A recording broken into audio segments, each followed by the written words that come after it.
Hello everyone, स्वागत है आपका आज के सेशन में और मैं हूं आपका नेट वाला भैया। हाँ जी, तो चलिए करते हैं आज के सेशन की शुरुआत, है ना जी। तो लास्ट क्लास में हम लोगों ने लेक्चर 8 कंप्लीट किया था।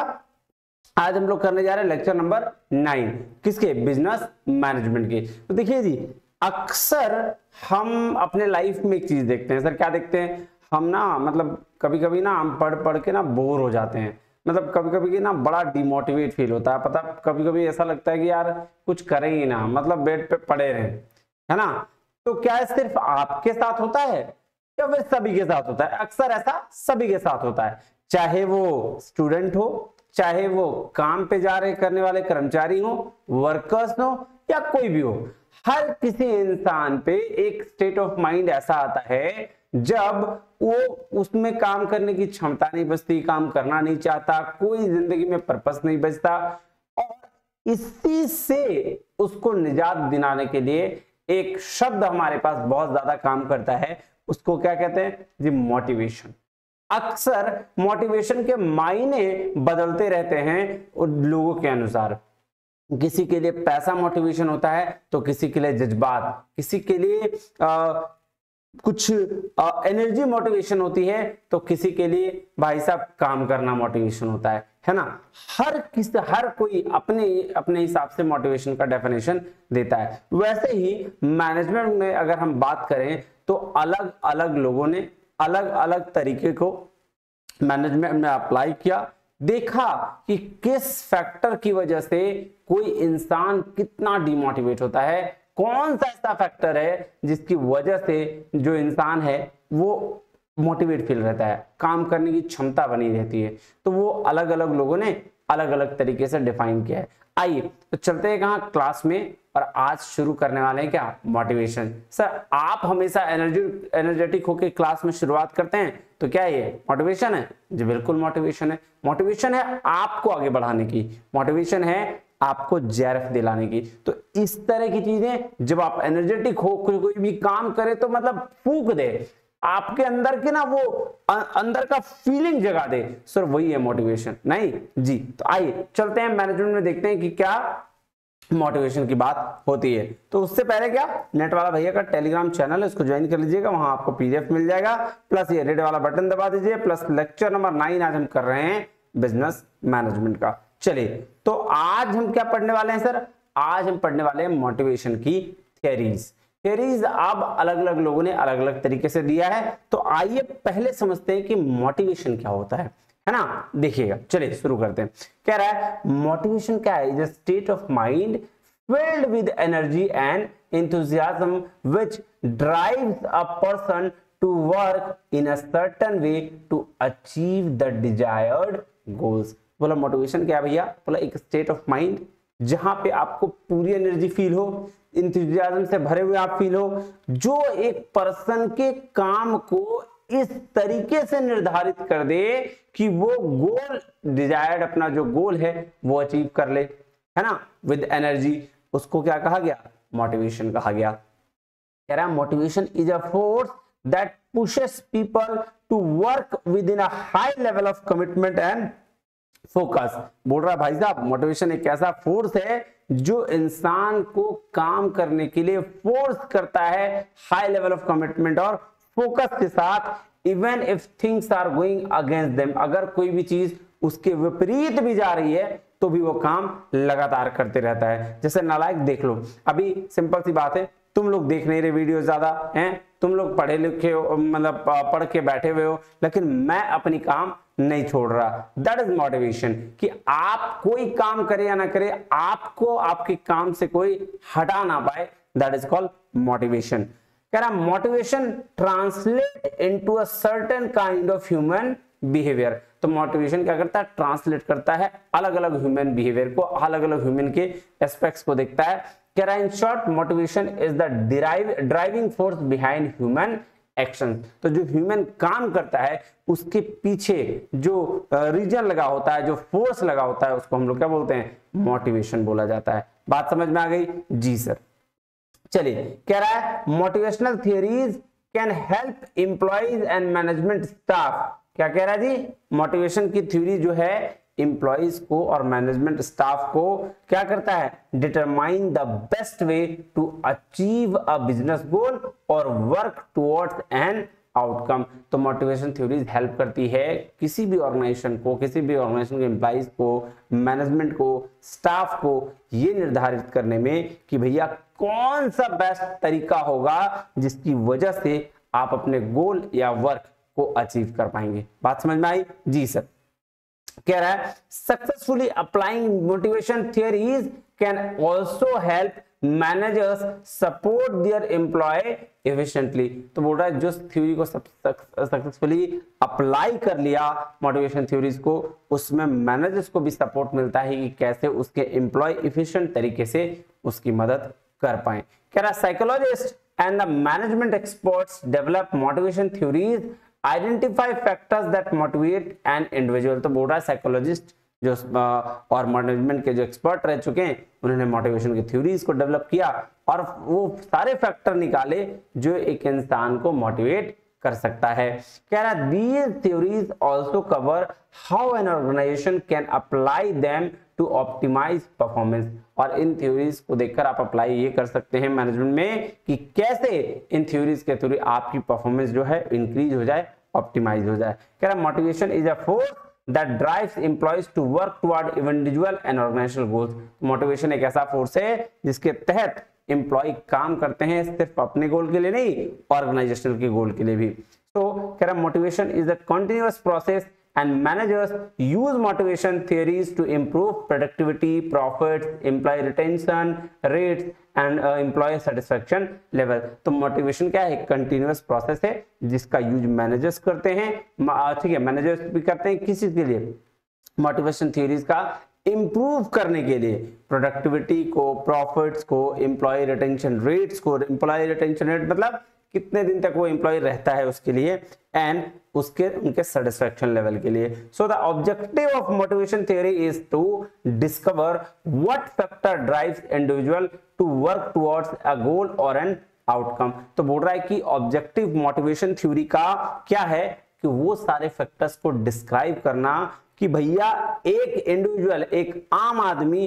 किस फैक्टर को लेकर अपने गोल को अचीव करता है, कौन सा वो फैक्टर है जिसके तहत वो हमेशा मोटिवेट रहता है।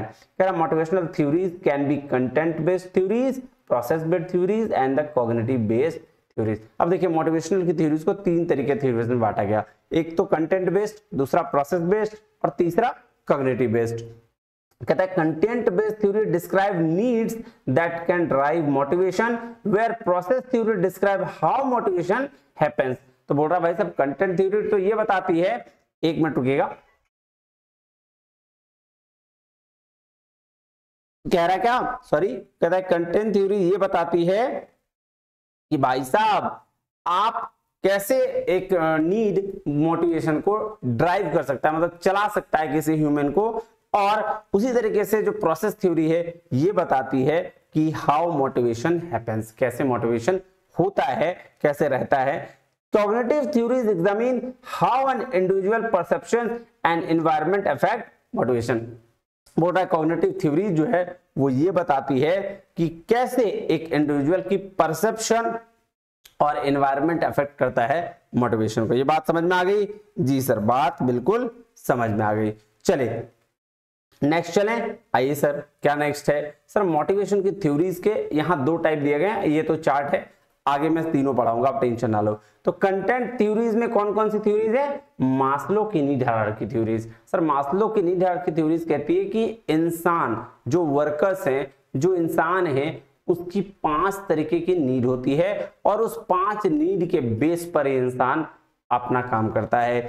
हर्जबर्ग की हाइजीन मोटिवेशन थ्योरी, ये थ्योरी कहती है कि भाई साहब ऐसा है, इसी इंसान के लिए 2 फैक्टर बड़े काम के होते हैं, एक को मेंटेनेंस फैक्टर कहा जाता है, एक को मोटिवेशन फैक्टर कहा जाता है। मेंटेनेंस फैक्टर वैसा फैक्टर जो जिसके बिना जीना संभव नहीं है, काम करना संभव नहीं है, और जब मोटिवेशन फैक्टर जो मिले तो भी ठीक, ना मिले तो कोई बात नहीं। उसी तरीके से है मैकलेंड की पा थ्योरी अल्डफर्स अर्थ थ्योरी, उसके बाद प्रोसेस थ्योरी में आ जाइए Vroom's expectancy theory, Adams equity theory, goal setting theory, reinforcement theory, और भी एक दो थ्योरी है जैसे थ्योरी जेड छूट गया, थ्योरी एक्स वाई छूट गई है ना, ये सारी थ्योरीज में पढ़ाऊंगा आगे।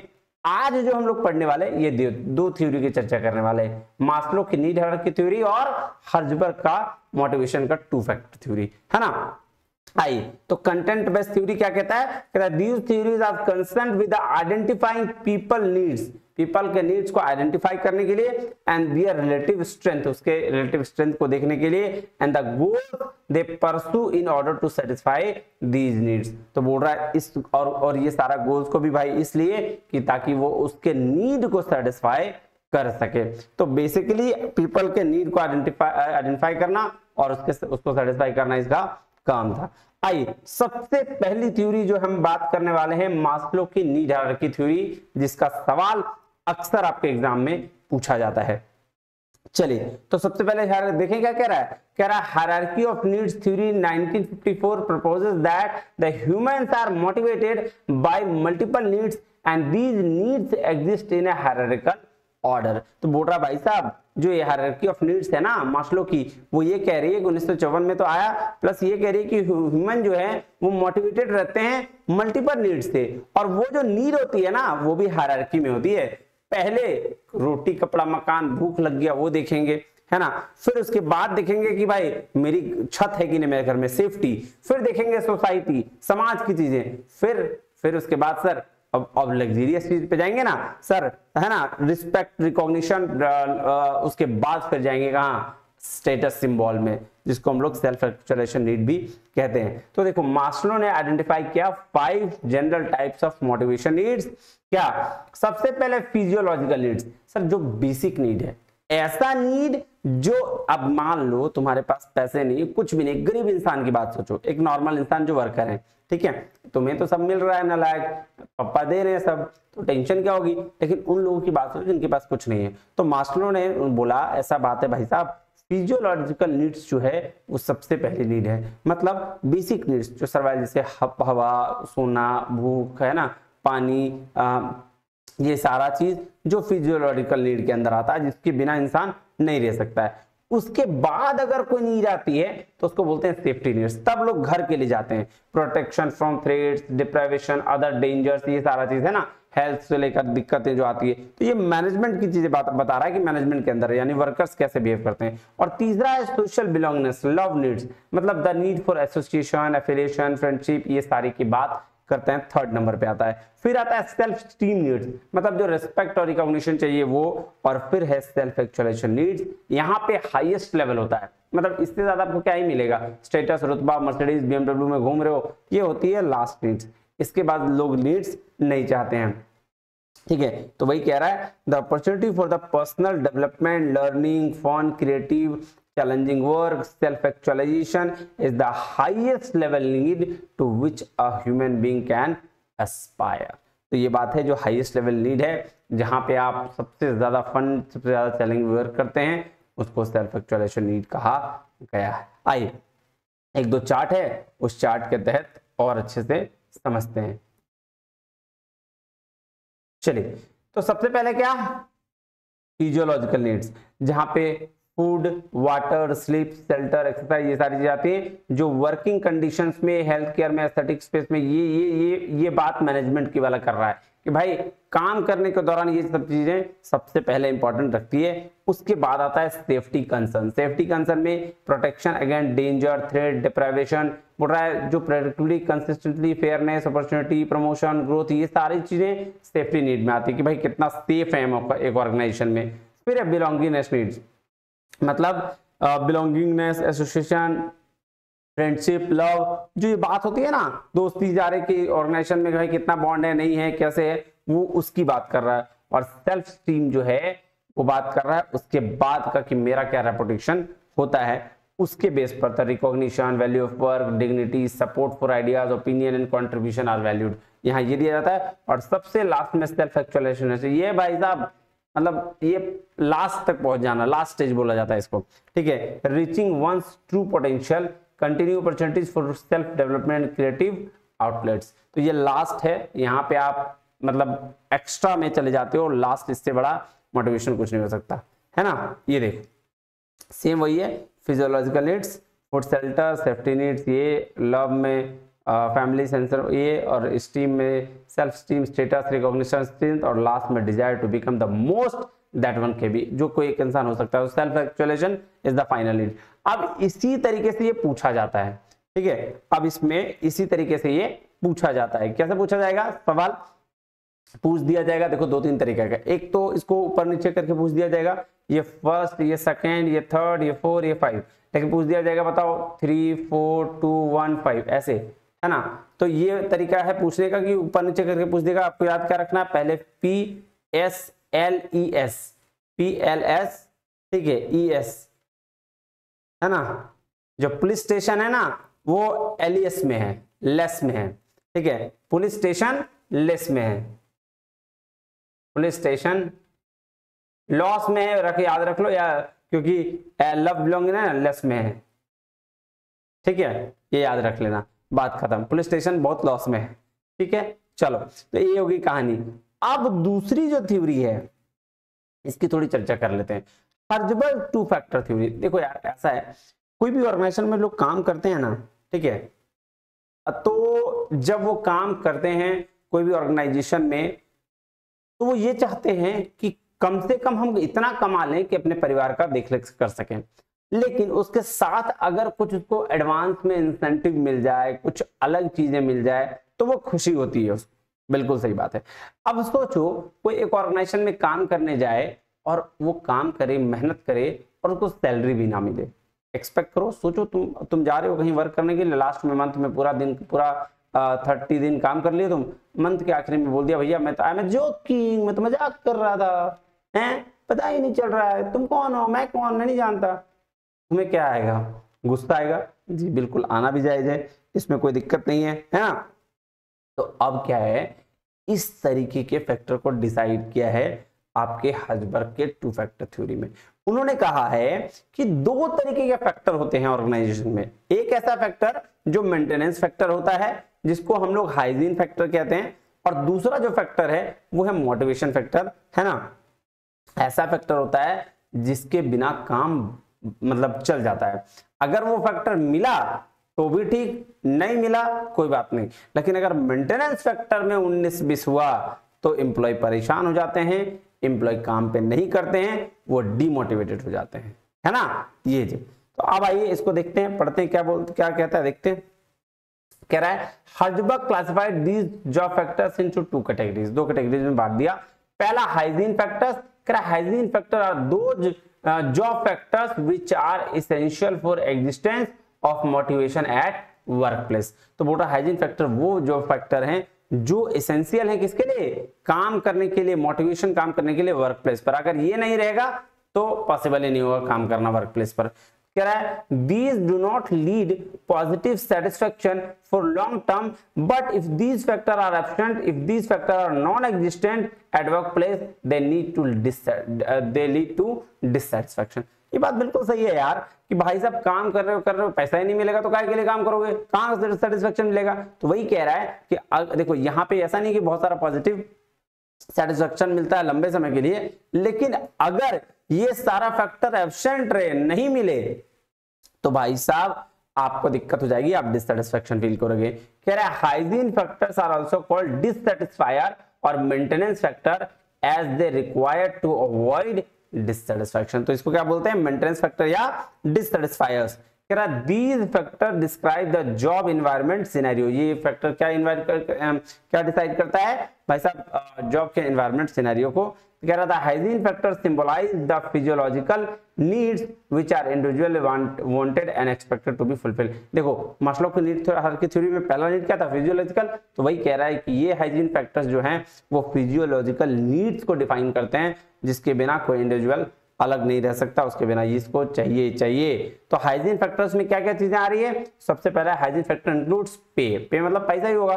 पे और salary structure should be appropriate and reasonable. ऐसा नहीं है कि काम 30 दिन का करा रहे हो, पैसा 2000 रुपए दे रहे हो, है ना, ऐसा होता है। तो कह रहा है it must be equal and competitive to those in the same industry in the same domain. ये बात बिल्कुल सही है कि अगली इंडस्ट्री अगर एक वर्कर्स को 10,000 दे रही है तो आपको भी ऐसा नहीं कि 2,000 देना, आपको भी 10-9 के आसपास देना ही है, उससे कम नहीं दे सकते। अगर वैसा कम रहेगा तो आपके यहाँ वर्कर्स काम नहीं करेंगे।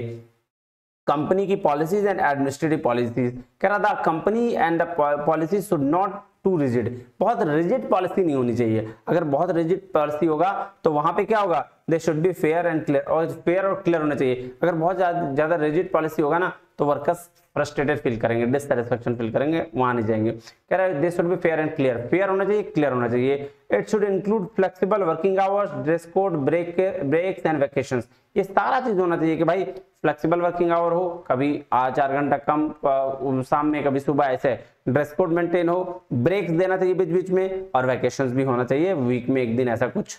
कह रहा फ्रिंज बेनिफिट्स मिलना चाहिए, तब क्या ये जरूरी है। The employee should be offered health care plans, medical claim, benefits for the family members, employee health programmes, ये सारे, तो ये सब चीज मिलेगा। ये सब क्या है सर, ये मेंटेनेंस फैक्टर है, मोटिवेशनल फैक्टर नहीं, वो आगे पढ़ेंगे। कह रहा फिजिकल वर्किंग कंडीशंस जो होगा वो सही होना चाहिए, the working condition should be safe, clean and hygienic, ये होना बहुत जरूरी है। कह रहा है the work equipment should be updated and well maintain. हाँ भाई, अगर मान लो कोई मशीन खराब रही और उसकी वजह से किसी मजदूर की मौत हो गई तो भाई सब दिक्कत वाली बात है ना, कितनी नुकसान वाली बात है। तो इसीलिए आपको वर्क जो इक्विपमेंट है वो सारा मेंटेन्ड और अपडेटेड रखना चाहिए। स्टेटस, कह रहा है employee status within the organisation should be familiar and retained. तो भाई साहब जो एम्प्लॉय हैं वो उसका स्टेटस कैसा होना चाहिए, फैमिलियर होना चाहिए, मतलब ऐसा होना चाहिए कि भाई लगे अपना घर का काम कर रहे हैं, है ना जी। इंटरपर्सनल रिलेशंस, मतलब कहता था relationship of the employees with his peers, superiors and subordinate should be appropriate and acceptable, there should be no conflict और ह्यूमिलिएशन एलिमेंट प्रेजेंट। ये बात बिल्कुल सही है कि जो एम्प्लॉयर एम्प्लॉय का रिलेशन होता है वो सुपीरियर्स का, पीयर्स मतलब सेम लेवल पर, सबऑर्डिनेट पर रिलेशन अच्छा होना चाहिए यार। अगर रिलेशन अच्छा होगा तो कॉन्फ्लिक्ट नहीं होगा, कॉन्फ्लिक्ट नहीं होगी तो काम अच्छा होगा। फिर जॉब सिक्योरिटी होना चाहिए, organisation must provide job security to the employees. अगर जॉब सिक्योरिटी मिली, मतलब बोल दिया भाई तुम हमेशा ही काम करोगे जब तक ये रहा तब तक, तो फिर दिक्कत नहीं है। लेकिन अगर जॉब सिक्योरिटी नहीं है तो उसको डिससैटिस्फैक्शन फील होगा और वो कहीं और चला जाएगा। चलिए दूसरा है मोटिवेशनल फैक्टर। मोटिवेशनल फैक्टर क्या है आइए देखते हैं। कह रहा है according to Herzberg the hygiene factors can not be regarded as motivators, motivation की तरह नहीं हो सकता है। The motivational factor yield positive satisfaction. Obvious सी बात है, काम कर रहे हो, काम करने का पैसा तो मिल रहा है, लेकिन एडिशनल कुछ काम कर दिया तुमको इंसेंटिव मिल रहा है तो खुशी तो होगी, तो पॉजिटिव सेटिस्फैक्शन मिलेगा ही। कह रहा है these factors are inherent to work, है ना, these factors motivate the employees for a superior performance, अच्छा परफॉर्मेंस के लिए मोटिवेट किया जाता है। These factors को satisfier, इस फैक्टर को satisfier फैक्टर कहते हैं। These are factors involved in performing the job. कह रहा है employees find these factors intrinsically rewarding. The motivators symbolize the physiological needs that were perceived as an additional benefit. तो बोल रहा है मोटिवेशन क्या, मोटिवेटर्स क्या करते हैं, साइकोलॉजिकल नीड्स को परसीव कर लेते हैं, है ना, एडिशनल बेनिफिट भी उसके साथ साथ देते हैं। तो मोटिवेशनल फैक्टर में क्या क्या है, रिकॉग्निशन, नाम पहचान देते हैं उनको। कह रहा है employees should be praised and recognised for their accomplishment by the manager. ये बात बिल्कुल सही है कि अगर कोई अच्छा काम करता है तो उसको प्रेजर मिलना चाहिए, इंसेंटिव मिलना चाहिए मैनेजर्स के द्वारा, जिससे क्या होगा उनको रिकॉग्निशन मिलेगा, उनको पहचान मिल जाएगा। दूसरा है सेंस ऑफ अचीवमेंट। भाई साहब सेंस ऑफ अचीवमेंट का मतलब क्या हुआ कि उसको सेंस ऑफ अचीवमेंट मतलब वो डिपेंड करता है किस पे, जॉब पे। कह रहा था employee must have sense of achievement, this depends on job, there must be a fruit some sort in the jobs. ठीक है कि हमने कुछ अचीव किया है। कह रहा है ग्रोथ एंड प्रमोशनल अपॉर्चुनिटीज होना चाहिए, ग्रोथ हमेशा होना चाहिए एम्प्लॉइज का, तभी वो अच्छा फील करेंगे। कह रहा there must be growth and advancement opportunities in an organisation to motivate the employees to perform well. होना चाहिए यार, ट्रेनिंग होते रहना चाहिए, अलग अलग चीजें होते रहना चाहिए, फिर उसको रिस्पॉन्सिबिलिटी दीजिए तो आपका काम करेंगे। कह रहा था employee must hold themselves responsible for the work, the manager should give them ownership of the work, they should minimise control but retain accountability. ये बात ध्यान में रखना चाहिए कि रिस्पॉन्सिबिलिटी देने से आपका बढ़ता है। जैसे अगर मैं तुम्हें अपने मान लो तुम मेरा कोई एम्प्लॉय है और मैं उसको काम करवा रहा हूं, मैं उसको बोलता भाई तेरा ही काम है ये, तू नहीं करेगा तो नहीं होगा काम, तो फिर वो अपनी रिस्पॉन्सिबिलिटी समझ के अच्छे से काम करेगा। बात समझ में आ रही है जी। उसके बाद कह रहा है मीनिंगलेस ऑफ द वर्क, अब मीनिंगफुलनेस ऑफ द वर्क कि उसका कोई मतलब होना चाहिए। The work itself should be meaningful, interesting and challenging for the employee to perform and to get motivated. तो ये बात बिल्कुल भी सही है कि अगर उसको थोड़ा कुछ अच्छा मिलेगा तो वो भी अच्छे तरीके से काम करेंगे। आइए अब इस चीज के लिमिटेशंस पढ़ते हैं कि टू फैक्टर थ्योरी का लिमिटेशन क्या है। कह रहा है two factor theory is not free from limitations. Two factor theory overlook situational behaviour को ओवरलुक करता है। Herzberg assumed a correlation between the satisfaction and productivity, but the research conducted by Herzberg stressed upon satisfaction and ignored productivity। तो वो सिर्फ satisfaction को देखा, उन्होंने ignore कर दिया productivity को। कह रहा था theory reliability is uncertain, जो reliability है वो uncertain है। Analysis has to be made by the raters and the raters may spoil the findings by analyzing some response in different manner। अगर कोई raters मतलब रिसर्चर, अगर रिसर्चर्स ने किसी गलत तरीके से कुछ फाइंडिंग्स कर दिया तो ये गलत हो गया। कह रहा no comprehensive measure of satisfaction was used, कोई कॉम्प्रिहेंसिव मेजर सेटिस्फैक्शन का यूज नहीं किया गया। An employee may find his job acceptable despite the fact that he may hate job or part of his job. कह रहा है एक employ जो अपने जॉब को एक्सेप्ट करता है उस फैक्ट के साथ कि वो ना कि उसको हेट करता है। Two factor theory is not free from bias, it is based on the natural reaction of employees when they are inquire the sources of satisfaction and dissatisfaction at work। तो भाई साहब बोल रहा है कि ये सही फुल ऑफ बायस नहीं है, हमने जाके और उससे पूछ लिया तुम सेटिस्फाई कब फील करते हो, तुम डिससेटिस्फाई कब फील करते हो, वो बता दिया, बाकी सारी चीजें कौन देखेगा। कह रहा they will blame dissatisfaction on external factor like such salary structure, company policies, peer relationships। Also employee will give credit to themselves for the satisfaction factor of work। The theory ignores blue collar workers, blue collar workers को इन्होंने ignore किया। आइए अब देखिए ये दिया गया है, क्या दिया गया है सर, जॉब सेटिस्फेक्शन कहाँ होता है, जॉब डिससेटिस्फेक्शन कहाँ है, मोटिवेशनल फैक्टर के द्वारा कौन है और हाइजीन फैक्टर के द्वारा कौन है, achievement, recognition, responsibility, work itself, advancement, personal, ये क्या है सारे मोटिवेशनल फैक्टर है और ये सारे हाइजीन फैक्टर है, working conditions, co-worker, policy, supervisor, base पे सैलरी, ये सारा है ना। तो कह रहा है ये हाइजीन फैक्टर क्या करता है, इंप्रूव करता है, हाइजीन फैक्टर्स डिक्रीज करता है जॉब सेटिस्फेक्शन और ये इंप्रूव करता है मोटिवेशनल फैक्टर्स इंक्रीज करता है जॉब सेटिस्फेक्शन। बात समझ में आई जी सर। ये देखिए लास्ट है हाइजीन फैक्टर्स के एग्जांपल क्या है sir, uncertain job security, uncooperative coworkers, unpleasant supervision, insufficient safety, ये है आपका hygiene factor. Quality of work भाई साहब ये motivational factor, recognition, opportunity, responsibility, personal development, ये सारी मोटिवेशनल फैक्टर है। बात समझ में आ गया जी सर। चलिए तो मुझे उम्मीद है कि आपको ये समझ में आ गया होगा कि भाई साहब मोटिवेशनल फैक्टर क्या और आपका मेंटेनेंस फैक्टर क्या है। ये तो आपकी हायरार्की थ्योरी और ये आपका हर्जबर्ग फैक्टर थ्योरी, इससे पहले थी मास्लो की नीड हायरार्की थ्योरी जिसमें आपने 5 चीजों को देखा। इसको याद कर लीजिएगा, समझिएगा। तब तक मिलते हैं अगले वीडियो में। देखिए मोटिवेशन की थ्योरीज में थोड़ा कम मैं डाल रहा हूँ, ज्यादा एक ही बार में बता दूंगा तो फिर दिक्कत होगी, इसलिए कम डाल रहा हूँ। तो अगले क्लास में फिर 3 और थ्योरी करेंगे। फिर मिलते हैं अगले वीडियो में, तब तक के लिए बहुत बहुत धन्यवाद। Thank you very much. जय हिंद।